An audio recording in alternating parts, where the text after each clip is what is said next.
nuestras reuniones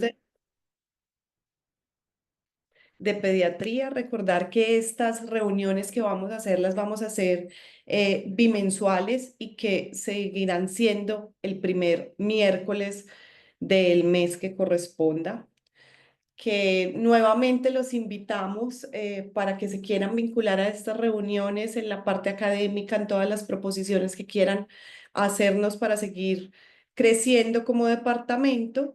Inicialmente en cada una de las reuniones nuestro objetivo es que tengamos una revisión académica en torno a lo que cada uno ha ido adelantando y avanzando en sus sitios de trabajo y en la salud respiratoria latinoamericana. Hoy contamos con un invitado especial. En el próximo ya está la doctora María René de Bolivia y así cada uno puede ir proponiendo su participación activa.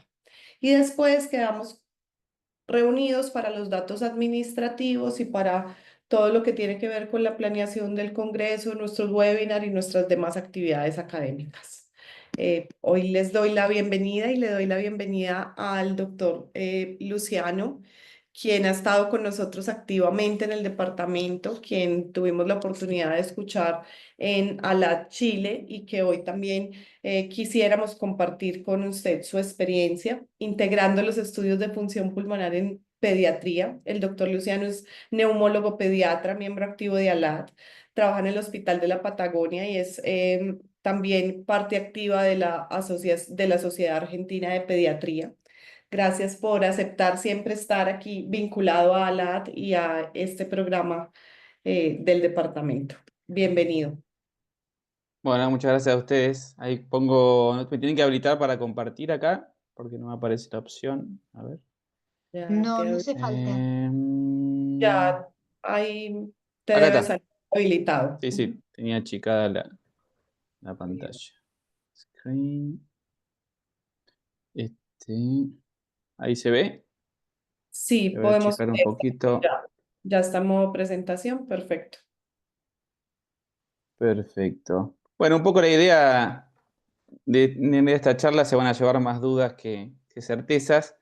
Tiene que ver con tratar de integrar, más que integrarlo por ahí en esta charla, es pensar cómo puede hacer uno para integrar o para el, no sé, el caso de los que hagan algún estudio de investigación, cómo tratar de validar los nuevos estudios de función pulmonar tanto con la anamnesis y con el examen físico y con los estudios de función pulmonar tradicionales como la espirometría. Y un poco siempre trato de ver para qué hacemos las clases. Siempre cuando hablamos de función pulmonar, en pediatría, tenemos que recordar que hay subutilización. Por ejemplo, de espirometría, solo 35% de los pacientes con asma hacen alguna vez una espirometría, esto a nivel mundial. Y por otro lado, aparece la proliferación de muchos métodos de función pulmonar y nos preguntamos qué hacer y cómo evaluar los papers de los diferentes estudios que van saliendo. Algunos bien hechos, yo voy a mostrar no solo bien hechos, sino estudios. ¿Se escucha bien ahí? Sí. Sí, Alguien recuerden, tiene por el micrófono favor. abierto. Sí.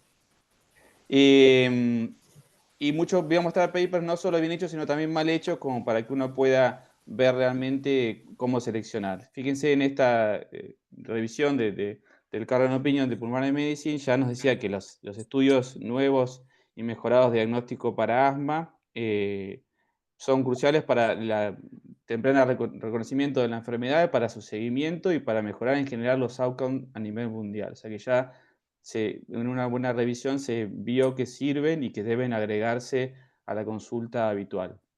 No solo hablar de asma, pero por supuesto de asma va a ser la mayor cantidad de papers que hay hecho sobre este tema. Y por lo que uno ve cuando revisa los papers, que hay una falta de estudios integrativos correctos. Y por el otro lado, entonces uno quiere dar este tipo de charlas como para estimular a los que tengan posibilidad de hacer investigación integrativa de las diferentes técnicas de función pulmonar para aumentar, digamos, el acervo de conocimiento sobre el tema, por supuesto, en nuestra región latinoamericana y en el mundo en general. Y siempre, por supuesto, cuando uno busca o usa este tipo de métodos, suelen aparecer otras enfermedades poco frecuentes, aun cuando uno enfoque en un algoritmo de tipo para un paciente asmático. Siempre cuando doy las charlas para pediatría, sobre todo cuando hay algún neumonólogo también de adulto, me muestro que nosotros la tenemos bastante complicada con respecto a los neumonos adultos en el sentido de que aún después del nacimiento el paciente se encuentra con desarrollo del periodo alveolar pulmonar, con desarrollo de la microvasculatura todavía y después del crecimiento que se da en una serie de etapas que se van interaccionando de forma compleja, lo cual hace que los estudios y los resultados de los estudios de función pulmonar también a veces sean complejos de realizar. Uno debe conocer sus limitaciones, porque esto nos puede traer problemas, y en general lo que es limitaciones uno debe enfocarse primero en saber qué es patológico, que es una de las cosas más difíciles de saber, sobre todo en pediatría. Sabemos que en enfermedades como el asma no hay valores totalmente confirmatorios de asma, y esto es lo que lo hace más complicado. Y por un lado tenemos que definir por lo menos cuáles valores nos ponemos de acuerdo como para saber qué son patológicos o no. En esta revisión de las estrategias de los test de función pulmonar, muy bien hecha en el año 2022, lo que se ve que tenemos que primeramente que saber qué significan los percentilos y los Z-score y los desvíos estándar para poder saber qué punto elegir en cada uno de los estudios para cada una de las enfermedades.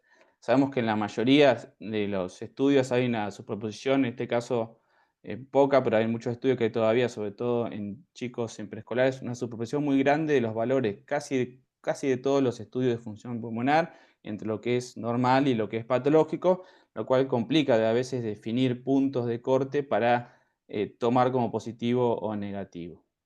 Nosotros, por ejemplo, con el doctor Bainotti hicimos una revisión en cuanto a lo que son valores normales en pediatría, de espirometría específicamente, y demostramos y mostramos en realidad que lo ideal sería hacer un estudio en cada una de las poblaciones, lo cual a veces es muy costoso y, digamos, lleva mucho esfuerzo. Y a veces una alternativa es validar las ecuaciones con otras que estén lo mejor hecho posible, como la GLI. Esto para cada uno los estudios han ido saliendo diversos consensos de cada uno de los estudios de función pulmonar.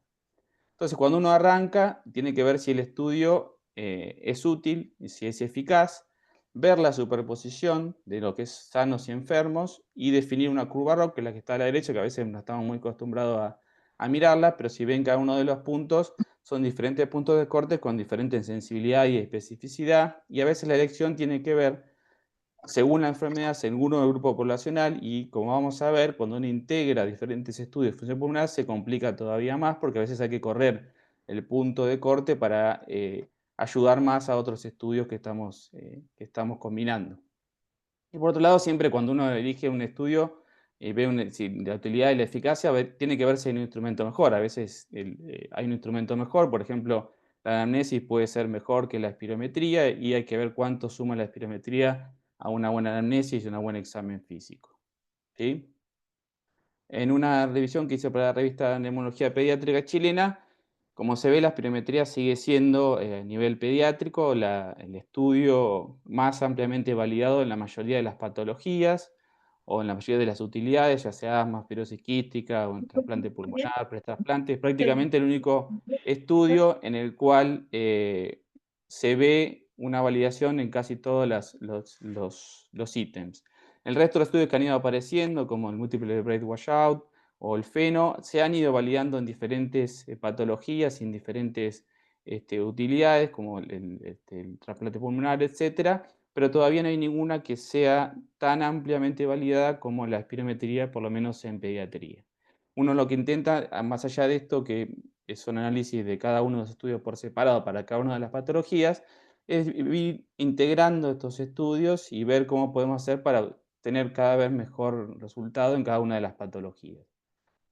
Como decía Aristóteles, todo es más que la suma de las partes, o sea que no es nada más esto de ir sumando estudios así porque sí, digamos, sino que uno debe ver cómo se interrelaciona. Yo acá puse un ejemplo con números, por supuesto, falsos. Si uno tiene un test, uno con la mayor sensibilidad de 56%, un segundo test con 50%, un tercero con 37% y un cuarto con 37%, uno a priori elegiría los dos mejores para combinarlos y ver los resultados. Ahora, fíjense si uno elige los dos mejores, qué puede llegar a pasar si no hace un buen estudio de comparativo e integrativo. Tenemos un test, entonces dijimos el primer test 1 de 56% de sensibilidad. Uno puede, yo acá muestro sensibilidad, pero pueden ser otros ítems, digamos, otras características. El test 2 tiene 50% de sensibilidad, pero cuando uno junta los dos y combina, solo obtiene una sensibilidad del 56%, que es igual la misma que el test 1. En ese sentido, lo que estamos viendo es que estamos detectando de la misma forma cierta patología, con la misma enfoque fisiopatológico, y por lo tanto, a pesar de que son los dos mejores test, la combinación no es la mejor. Uno puede elegir, por ejemplo, el test 1 o el test 3, ¿sí? Y de esta forma, el test 1 es 56%, el test 3 que tiene menos que el 2 de sensibilidad, pero cuando uno los combina tiene mejor combinación que los dos mejores, ¿sí? Pasamos a un 81%, que tiene que ver con que detectamos otros pacientes, probablemente a través de otro mecanismo fisiopatológico subyacente para la misma enfermedad. Y fíjense, si uno elige, excluye el mejor test con la mejor sensibilidad, inclusive así puede pasar, cuando uno combina los segundo, tercer y cuarto test, que sin incluir el mejor, podemos tener todavía una sensibilidad mucho mayor, y dejando afuera el mejor test, inclusive en algunas combinaciones puede ser más útil que la combinación con el mejor test. Entonces, esto como moraleja, digamos, lo que no quiere decir que no es nada más que sumar los test y elegir los mejores, sino estudiar cada una de las combinaciones para ver cuál es la mejor. Que eso es lo que no se hace en gran cantidad de papers. Entonces, cada técnica de función pulmonar debe validarse en cada enfermedad y cada población. Cada combinación de técnicas debe validarse en cada enfermedad y cada población.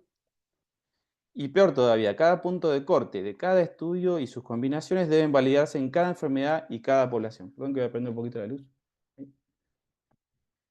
Eh, o sea que cuando uno tiene un estudio, elige un punto de corte. Si uno cambia el punto de corte para ese estudio, las combinaciones subsiguientes que uno ya hizo con ese estudio pueden cambiar totalmente. O sea que uno cuando cambia el punto de corte, desde el punto de vista estadístico, cambia totalmente las características del estudio y debe hacer los nuevos estudios con nuevas combinaciones de estudios de función pulmonar. Así que eso lo hace todavía más complicado.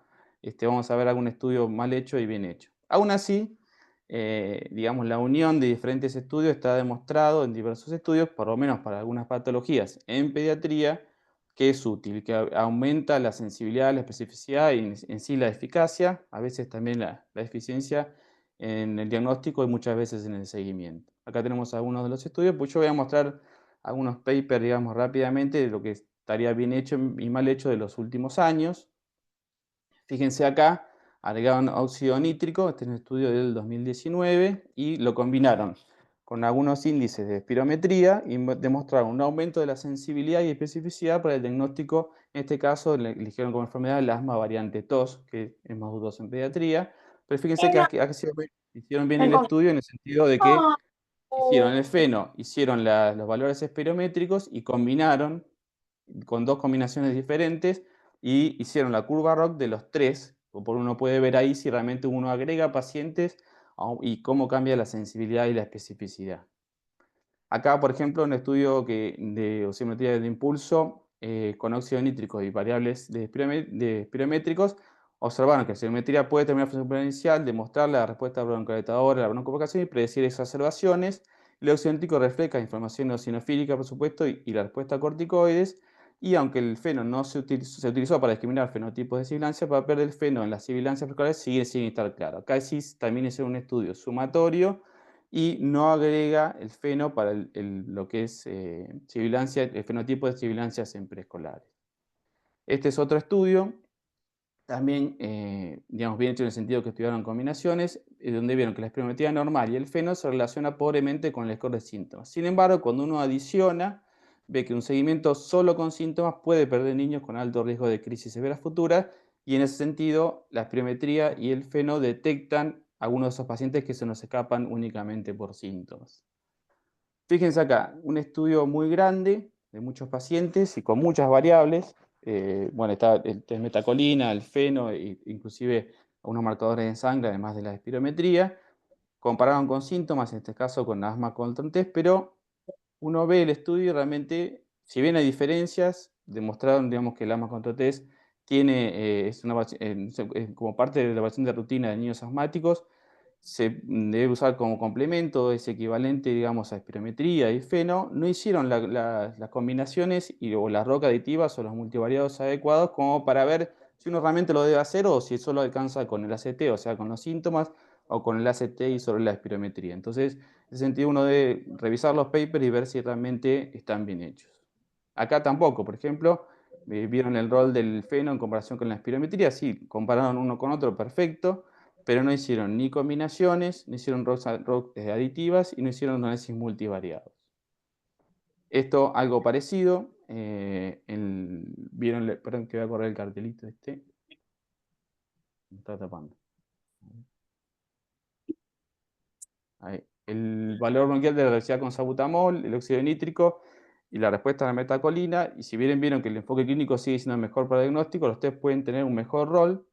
Fíjense que pueden tener en realidad, pero como no hicieron combinaciones o rocas aditivas, tampoco pudieron ver si realmente uno debería usarlos o no, más allá de los síntomas.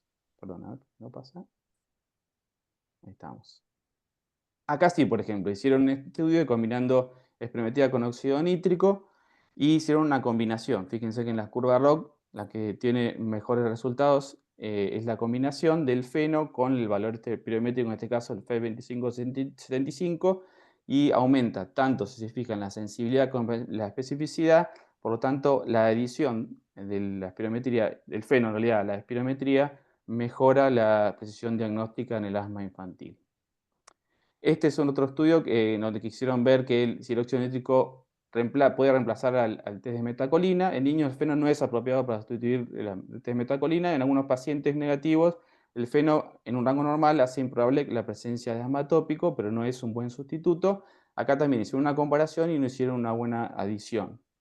Este también es un estudio de oscilometría y espirometría. Si bien acá dice que es un complemento útil de la espirometría y la oscilometría, la evaluación de la función pulmonar, el grado de obstrucción, bueno, podría afectar los resultados, pero tampoco hicieron roca aditiva. O sea que uno acá tiene ve la relación entre la espirometría y la osimetría, pero realmente uno no sabe si hay que adicionarla o no hay que adicionarla, y eso en el momento de, digamos, de tomar decisiones de la compra de equipos o de la relación de estudio o del gasto de tiempo en el consultorio o en el laboratorio de función pulmonar, en realidad es algo importante que uno debe definir si la adición, si la combinación es realmente útil.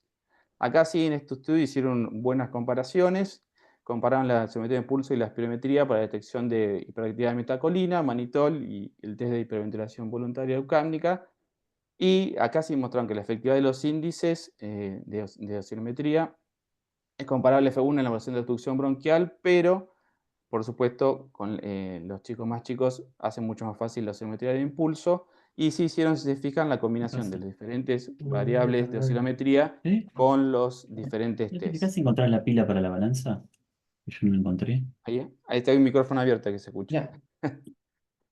Em, Acá en este estudio, fíjense también, hicieron una buena evaluación, no me acuerdo exactamente el número, pero tienen una gran cantidad de pacientes con buenas técnicas, en este caso de espirometría y de oscilometría, pero inclusive con broncodilatación. Demostraron que el IOS tuvo ventajas sobre la espirometría, porque en este caso eligieron con enfermedad la anemia de paranocítica, y vieron que proporciona información adicional, pero no hicieron combinaciones, no hicieron roca aditivas, no hicieron análisis multivariados.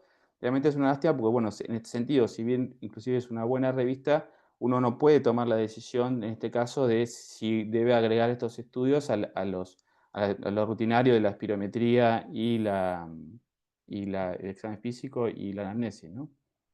Este es otro estudio que intentó correlacionar la espirometría con la prismografía corporal lo que es obstrucción inducida por ejercicio. También mostraron que los cambios de prismografía fueron más sensibles que la espirometría, pero tampoco los combinaron, tampoco hicieron una curva adaptativa y tampoco hicieron un análisis multivariado. A diferencia, por ejemplo, de este estudio que sí hizo un estudio de prismografía y hizo la adición a la espirometría, la combinó y vino los resultados. La combinación concuerda mejor con el control del asma, ya sea a través del ACT o el diagnóstico de asma por el médico, y por lo tanto la adición de la prismografía corporal a la espirometría es útil. Habrá que ver después lo que es eficiencia y costo, ¿no? Acá lo que hicieron es una espirometría, los que tenían la respuesta metacolina negativa para el diagnóstico de asma, o sea, un subgrupo de pacientes que tenía una respuesta negativa a la metacolina. debido a que, bueno, la broncodilatación por espirometría tiene un bajo valor predictivo negativo, y lo que se demostró que en el 43% de estos que tenían una broncodilatación negativa por espirometría tienen un test metacolina positivo. Eso teniendo en cuenta, por supuesto, que el test metacolina cambia con el tiempo, con la medicación, y sugiere repetir el test de metacolina. En este caso también, este estudio adicionó, mostró en su grupo de pacientes que un estudio negativo, cuántos de ellos correspondían a un test positivo, y demostró la utilidad realmente de la combinación. Este también es un grupo muy grande de pacientes con muchos estudios. Se fijan acá, tienen test de alergenos, tienen feno, tienen espirometría, tienen plethysmografía, tienen broncodilatación espirométrica. Y no, si bien mostraron que hay una limitada utilidad de test aislados y los algoritmos existentes, es un grupo de Suiza, si bien sí, de Suiza, se editan nuevas guías para la evidencia, pero tampoco, por lo menos no publicaron comparaciones aditivas o combinaciones, y realmente hubiera sido muy útil, por lo menos, como vamos a ver en algún estudio ahora bien hecho, de lo que uno tiene que elegir para hacer según lo que tiene a mano, ¿no? Este, por ejemplo, estudio sí. Acá hicieron diferentes técnicas, ¿sí? Bueno, el punto inducido, espirometría, ejercicio, bueno, el índice espirométrico, metacolina, feno, IBDR y manitol. Y sí hicieron un estudio de ROC y de ROC aditivo, y entonces hicieron un tamizaje de pacientes en cuanto al diagnóstico de asma en chicos. Aquí demostraron que en escolares, estos no es preescolares, contribuyen más la historia clínica, el feno y los test de provocación, y contribuyen menos, fíjense, la espirometría, la broncodilatación y test cutáneo. Esto tiene que ver con el ejemplo que yo les había mostrado de cuando uno elige estudios, si bien la espirometría, o por lo menos la broncodilatación espirométrica, es un estudio bastante específico y bastante sensible también.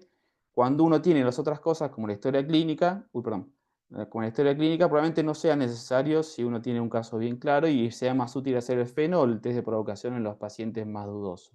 Entonces, si bien hay estudios que son buenos como la espirometría o la broncodilatación, y a veces se superponen con pacientes que uno detecta directamente con la historia clínica, por eso a veces uno tiene que pensar si realmente los tiene que hacer o no, igual que los test cutáneos. Entonces salen los algoritmos que empiezan a mezclar un poco los estudios, según, por supuesto, lo que uno tenga a mano. Casi todos, por supuesto, empiezan con síntomas y espirometría. Yo voy a mostrar dos nada más. Acá en este algoritmo, lo que hace después de la espirometría, si es normal, es hacer feno, y según eso considerar diagnósticos alternativos o diagnósticos de asma. Lo mismo que si los estudios son ambos normales, ver la variabilidad de pico flujo en este caso. Por esto estamos validando en pacientes por ahí mayores, más cerca de adolescencia. Y entonces la introducción de estas pruebas en todos los entornos, en este caso es bueno el estudio porque está, además de que está hecho así aditivo, lo han hecho en atención primaria. Dice que las pruebas de los entornos sanitarios tienen potencial de reducir diagnósticos erróneos, mejorar el tratamiento del asma y reducir el gasto sanitario relacionado con el asma. Esto es un buen algoritmo que han hecho muchos estudios, que no lo tenga, digamos, accesible lo puede hacer. También salió en el 2021-2022 un algoritmo que también se hizo con el estudio de técnicas de función pulmonar que fueron adicionando y estudiando combinaciones.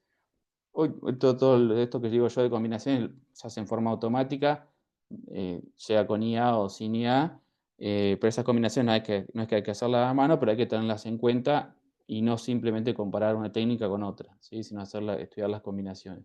En este caso es parecido, empieza con síntomas, empieza con la relación de espirometrías, y en este caso si la espirometría es anormal, por supuesto la broncodilatación para confirmar, y si quedan dudas se hace el feno, y a partir de ahí se puede continuar o repetir las espirometrías o el feno para terminar de definir.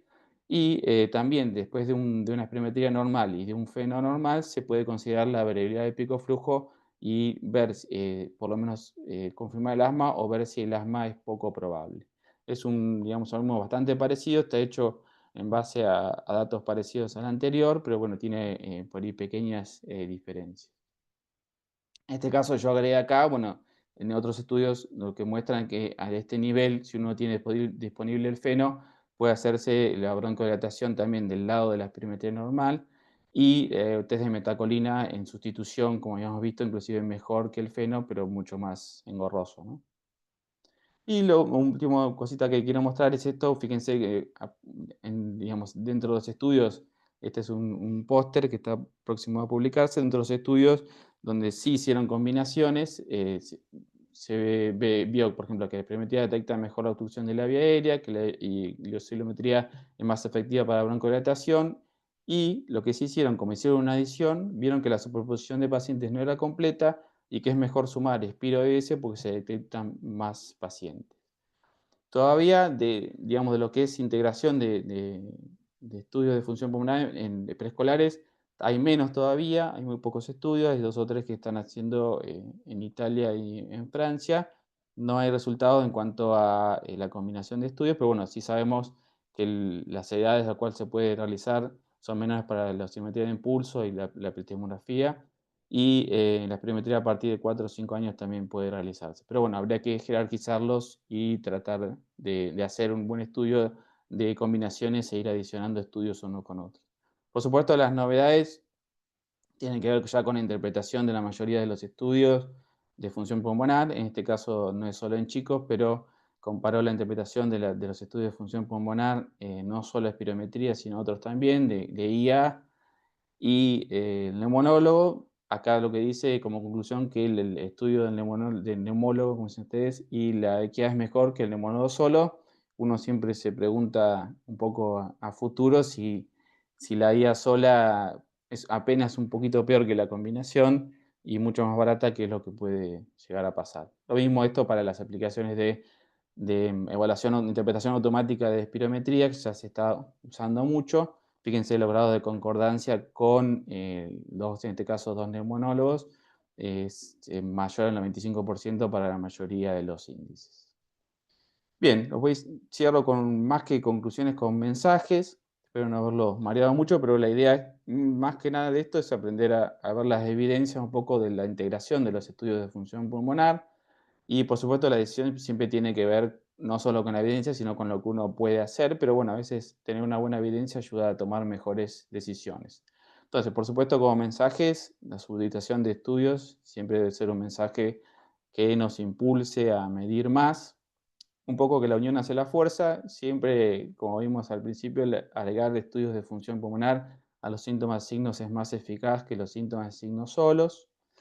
Y lo que quise que dejaran claro, que mostré papers, digamos, bien hechos con estudios de combinaciones y otros que no, tener cuidado al leer los papers de múltiples técnicas. Siempre ver si tienen comparaciones simples, por más que tenga un gran número de pacientes, etc. Si no estudio combinaciones no nos sirve para tomar decisiones, pues no sabemos si estamos viendo los mismos pacientes o no. Y los que hagan investigación o quieren empezar a hacer investigación, siempre consultar si tenemos dudas metodológicas, o a veces, aunque no tengamos dudas, consultar a alguien que sepa mucho de metodología, medir y compartir siempre con colegas. Bueno, muchas gracias. Ahí está mi mail por si quieren mandar algún mail o alguna duda, o si tienen alguna duda de metodología, algún trabajo, algo, encantado en hacerlo. Doctor, muchísimas gracias por tan maravillosa experiencia. No sé si quisiéramos tener un espacio para preguntas, si la doctora Laura, que está aquí con nosotros, que es gran líder en función pulmonar, quisiera complementarnos algo, si la doctora Milena Villamil también quisiera compartirnos algo de los estudios que se han hecho en Colombia a gran altura, de la comparación de espirometría y oscilometría, si alguno quiere participar. Realmente esta es la sensibilización de las conclusiones del doctor Luciano de cómo podemos hacer trabajo en equipo. Doctora Milena, le doy la palabra. Pues buenas tardes a todos. Felicitar al doctor por este trabajo. Nosotros también estamos de acuerdo en que debemos medir más. Tuvimos la oportunidad, como dijo la doctora Andrea, de medir la comparación entre niveles. Hicimos oscilometría y espirometría en el mismo momento en la ciudad de Bogotá. Este trabajo, pues, tuvimos la oportunidad de publicarlo en el año 2021 en el Journal de AFMA, AFA, y este trabajo, pues, mostró que, como decía el doctor, no hay tanta correlación en todos los parámetros, sino que más bien, pues debemos como hacer las pruebas, las dos y no solo una. Y ahorita que estaba viendo el doctor, pues cuando mostraba los análisis, nosotros pues no hicimos tampoco en ese momento un algoritmo de qué pasa si la sumamos. De hecho, me pareció interesante la propuesta porque nosotros hicimos el análisis individual de cada uno de los estudios con nuestro grupo de investigación. Tuvimos ahí 93 niños.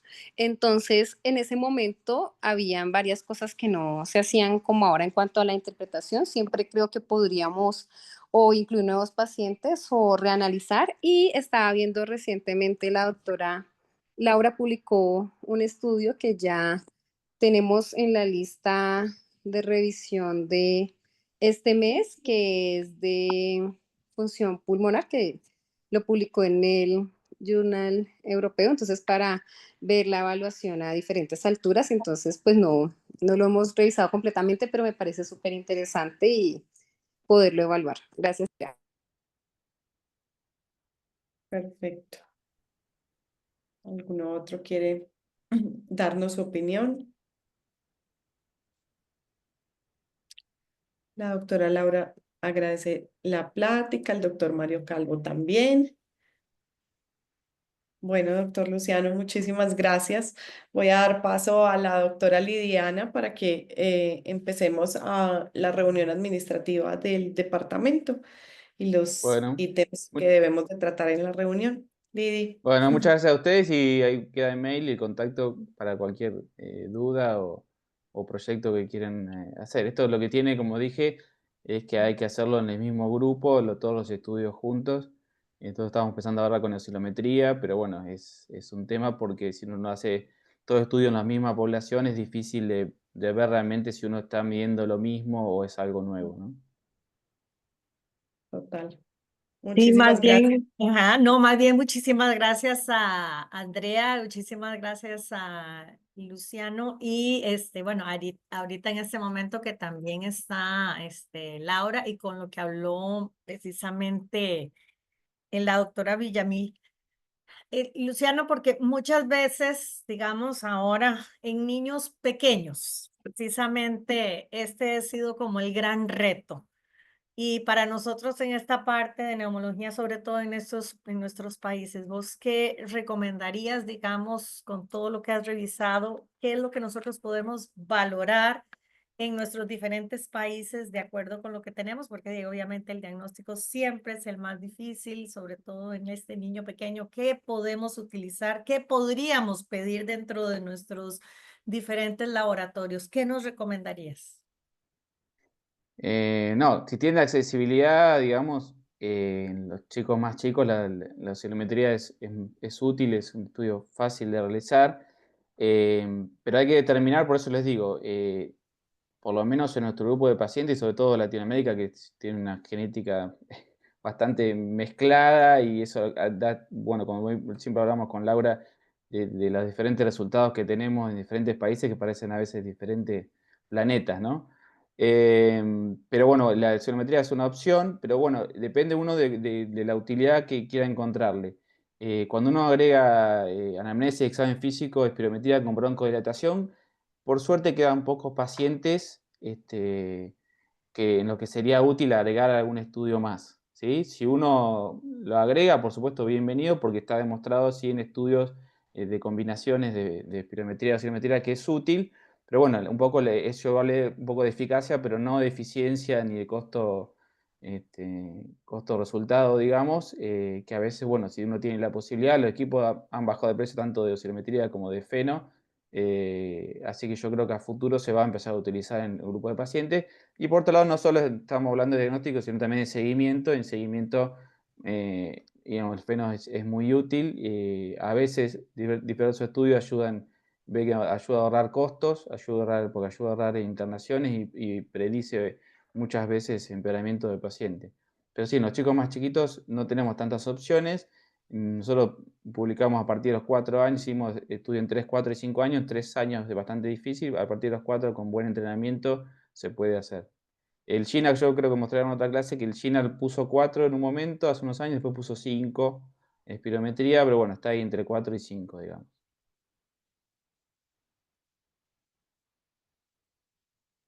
No, muchísimas gracias, Luciano, por toda esta información. Aquí, ¿cómo se llama? La doctora Villamil, que si le puedes pasar precisamente, que si se puede pasar el correo por acá, más bien a nivel del chat para poder tenerlo. Y por otro lado tenemos, vamos a ver otro mensajito por acá. Ah, bueno, ya Luciano lo pasó.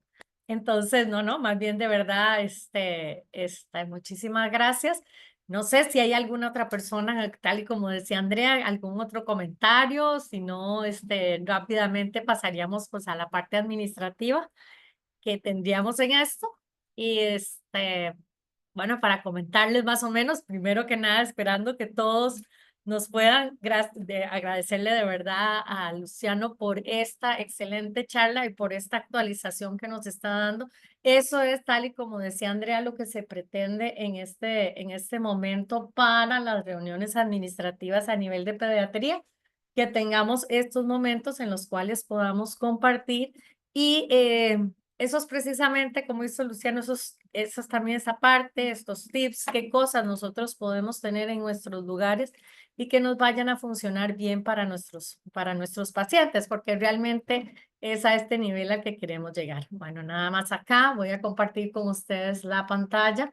En este momento vamos a dar, como les decía, inicio a esta parte administrativa.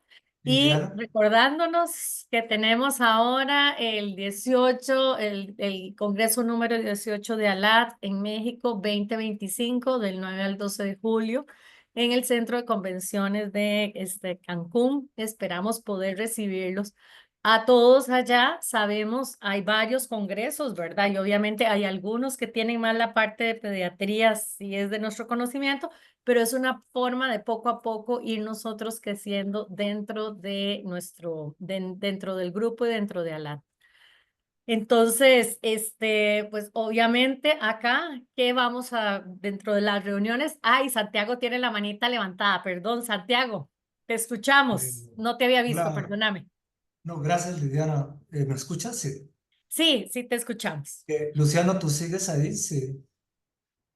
Sí, sigue, ¿no? Luciano, sí, yo creo que sigue acá. Sí, sí, estoy, sí, sí. Oye, Luciano, es que te quería como preguntar, ¿tú qué piensas de esto? En un preescolar, sea que, digamos, es un tosedor crónico o que está como en un periodo de agudización de la tos, y uno le escucha las sibilancias, ¿sí? En la consulta, viene y se les escucha y luego se le pone el salbutamol y le revierten. En ese perfil de niño, ¿tú crees que la oscilometría para el diagnóstico adiciona algo? Pregunto porque desde mi punto de vista, pues el diagnóstico está hecho, ¿no? Tiene sibilancias, revierten, eh, y también tú sabrás y todos sabemos que ahora se está implementando como la auscultación digital en la casa, donde hay aparatos que pues fonendoscopios, digamos digitales, que se ponen durante la noche y pueden detectar las sibilancias también. Entonces, quisiera saber tu opinión sobre ese punto. ¿Qué tanto adiciona cuando es un sibilante obvio que revierte hacer la oscilometría? Muchas gracias, Luciano. Sí, la mayoría de los estudios que se agregan, bueno, en chicos chiquitos, en preescolares, si no se puede hacer la espirometría, que los casos claros no suman mucho la mayoría de los estudios, excepto, como os dije, para seguimiento. Para diagnóstico, los casos claros en general no, inclusive, bueno, ya ahí no mostré, pero hay un estudio que compara como método diagnóstico la respuesta a tratamiento preventivo con 2 meses de budesonide, con respecto a los estudios, realmente tiene muchas, obviamente que hay que esperar más tiempo, son 1 o 2 meses para terminar de definir, pero con los casos claros, cuanto más claro el caso, digamos, menos se aporta al estudio, en ese sentido, para diagnóstico, para seguimiento a veces sí. Así que no sería, por eso les dije yo, el tema del costo de efectividad o del resultado que uno quiere lograr, tiene que tener en cuenta cuando uno hace una compra o pide un equipo, que es para un subgrupo de pacientes, recordando no solo asmáticos atípicos, sino a otras enfermedades que suelen aparecer, digamos, cuanto más chico el chico, con menos síntomas todavía, que suelen aparecer por un estudio de función pulmonar que no mejora con el tiempo y que tenemos que ver de qué se trata. O sea, muchas veces pacientes que mejoran bastante los síntomas, la espirometría no mejora y terminamos diagnosticando por ahí de más grande una disquinesia ciliar o alguna otra cosa. Pero bueno, por supuesto son casos raros y uno ahí tiene que ver si el gasto vale la pena. Para el padre del paciente seguramente que sí, ¿no? Pero cuando uno analiza el laboratorio de función pulmonar, sí, bueno, a cuántos pacientes va a ir dirigido este estudio. Los casos clásicos de presentaciones de enfermedades le suma poco, inclusive es al revés. Uno, si responde a salbutamol y a corticoides en casos muy claros y el estudio da normal, uno debería repetir el estudio, como mostré en el estudio ese de test de metacolina varias veces hasta que uno está seguro a ver qué es lo que pasa desde el punto de vista fisiopatológico.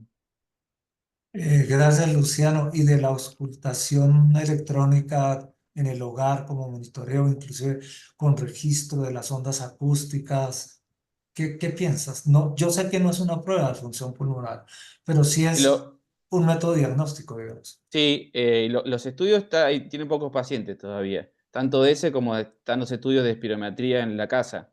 Tiene pocos pacientes y tienen algún sesgo de doble ciego también, pero sí, podría ser útil. Nosotros acá estamos tratando de hacerlo, nosotros saben, vivo en la Patagonia, que es una enorme región del tamaño de México más o menos, pero con 500.000 habitantes, una cosa así, pero estamos muy separados y nos serviría mucho, pero bueno, estamos esperando ver que haya por ahí mejor evidencia. Los estudios son de poquitos pacientes, los que vi, por lo menos yo, tanto de espirometría en la casa como de auscultación electrónica en la casa.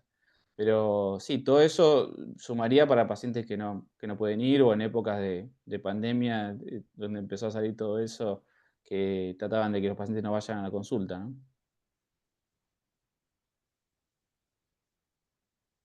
Muchísimas gracias, Luciano y a Santiago. Mil Vamos nada gracias, más Luciano. aquí a continuar, pues en la parte de las reuniones, como ven, van a ser bimensuales. Vamos a tener un tema, las preguntas, que yo creo que esto es lo que nos enriquece, y luego brevemente lo que es la información administrativa. Por otro lado, pues acá, bueno, quedó un pequeño, a veces queda así, ¿verdad? Vamos a tener los webinars, ¿verdad? Del Departamento de Pediatría. Es importante que los webinars son 3, lo que se nos da por parte de la LAT. Lamentablemente, bueno, se solicitó patrocinio, pero para este año no tuvimos patrocinio para los webinars. Ay, la reunión se está grabando, yo sé que yo me puedo conectar después. Pudiera ser que en algún momento logremos ya cuando ellos sepan el tema. Para el 29 de mayo, que es importante, vayamos apuntando. En este momento se va a tratar el primer webinar de vapeo en el niño y adolescente en Latinoamérica. El 28 de agosto, vacunación en el niño con enfermedad respiratoria. Y el 5 de noviembre, la enfermedad intersticial, un reto en pediatría. Cuando mandé pues la encuesta, ¿verdad? Nos quedó así, que esa forma que era preferible que fueran separados, entonces sería para mayo, agosto y noviembre. Ya si apareciera alguna otra cosa, pues ahí le pediríamos permiso a Vicky. Documentos para que ustedes sepan que ya están en camino. Está el consenso de virus respiratorio sincitial, que es la parte está en este momento, ya está en revisión por parte del comité académico. El comité académico en este momento ya le ha dado el visto bueno. Lo único es que estaban haciendo algunas algunas pequeñas preguntas, sobre todo como de la parte de conflictos de interés y todo esto, pero ya el documento estaría para realizar la publicación. En esto tuvimos la ayuda de muchos de ustedes que nos también junto con algunos infectólogos. Entonces el documento está bastante bonito y ya cuando esté para publicar, entonces sí se los estaríamos pues obviamente pasando al grupo. Por otro lado, ¿verdad? Está el documento de vapeo en niños y adolescentes. En este momento está para revisión por parte del comité, académico, ¿verdad? Y aquí lo importante es en el de vapeo. Pues hemos trabajado con Harold Fader, y hemos trabajado también con Gustavo Saber, que es de la parte de tabaco. Y es una recomendación precisamente a nivel latinoamericano, con el doctor Farber, pues obviamente acá ellos tienen tienen la versión de la Asociación Americana de Pediatría, y esto se hizo precisamente toda una versión a nivel de Latinoamérica, y estaríamos precisamente para presentarlo por la gran cantidad de problemas de vapeo que estamos viendo en nuestros diferentes países y por problemas que tenemos a nivel de la legislación. Cancún, como vimos, pues estos son los temas. No hay precongreso de la parte de pediatría porque el año pasado y el año antepasado hemos tenido precongreso. Entonces, obviamente ya se le está dando, somos muchos departamentos, entonces se le está dando posibilidad también a los otros departamentos. Lo que pasa, para que estemos en esto, nosotros sí hay una parte de pediatría que no va a estar liderada por el grupo de nosotros, pero sí hay una parte que es en tuberculosis, en sueño, entonces eso se les irá pasando el programa para que vayamos viendo la parte ya de pediatría que tienen también en los diferentes simposios. Tenemos nuestros simposios, los simposios disminuyeron de tamaño porque precisamente al ser en Cancún, entonces es para que se termine temprano, la gente pueda ir a la playa y no se pierda eso. Entonces, como podemos observar, vamos a tener la actualización en la patología respiratoria, la enfermedad del intersticial en el niño, qué es lo que está sucediendo con micoplasma, que ha sido terrible para muchos de nosotros. Ya, digamos, la doctora Parra de cómo ir desarrollando lo que son las guías de virus respiratorio sincitial en cada uno de los países. Y también tenemos al doctor Carlos Juárez en el daño por prematurez y la repercusión a lo largo de la vida. También de la otra es un simposio, es un conversatorio, como ustedes, como la propuesta, conversatorio con expertos. Yo creo que tenemos que aprovechar porque va a llegar Eric Forno, va a estar Cristian Rosa, va a estar el doctor Fadel Ruiz y va a estar Harold Farber. Y lo que podemos observar acá es precisamente un conversatorio que tenemos que aprovechar a estos expertos, ¿verdad? En este momento para poder, ellos van a hacer una pequeña presentación, pero el resto va a ser hablar precisamente de la patología a nivel pulmonar y también establecerlos porque muchos están con investigaciones en sus centros y también establecer esas investigaciones, esos links con el grupo a nivel de Estados Unidos. Y vamos a tener, eso sí, un taller de alta especialidad. Es un taller que va a ser también, no va a ser más teórico, pero sobre todo, pues obviamente vamos a trabajar en la rehabilitación pulmonar, en la enfermedad supurativa, en la fibrosis quística, que nos lo va a dar el doctor Fadel Ruiz, que él trabaja en Estados Unidos y ha trabajado mucho en esto. La rehabilitación también en el niño con asma, en el niño con enfermedad crónica del doctor Pedro Vargas y la recuperación de trasplante pulmonar con el doctor David Moreno, quien lleva el programa de trasplante pulmonar en Texas. Entonces yo creo que también en esta parte para que aprovechemos bastante lo que va a ser aunque como les digo, es más como de tipo teórico, pero con esto obviamente ya nosotros vamos a poder tener toda el conocimiento para esta patología. Acá está de nuevo, ¿verdad? Nuevamente la invitación y pues nosotros ahorita estamos empezando abril, sería abril, mayo, nos volveríamos a ver en junio y luego sería julio donde ya tendríamos el Congreso de Cancún. Aquí hay iniciativas sumamente interesantes, por ejemplo, una que estaba hablando, la otra vez conversábamos con Laura, de precisamente, ¿cómo se llama? De hacer tal vez talleres o que es algo que sí me gustaría que conversáramos en la reunión administrativa que tuviéramos en Cancún, al igual que el doctor Santiago Cross también, que mandó una propuesta muy interesante de educación en el médico general. Entonces yo creo que esto sí es mejor que nos sentemos allá, lo conversemos para poder sacar esta propuesta que precisamente pueda salir, digamos, de este año se perpetúe en los siguientes años para poder hacer como lo que habíamos hablado, un continuo. Entonces, en esta, para que ya nos vayamos preparando, digamos, con este tipo de propuestas. En cuanto a la parte de investigación, lo que ustedes requieran, podemos hacer cualquier, ¿cómo se llama?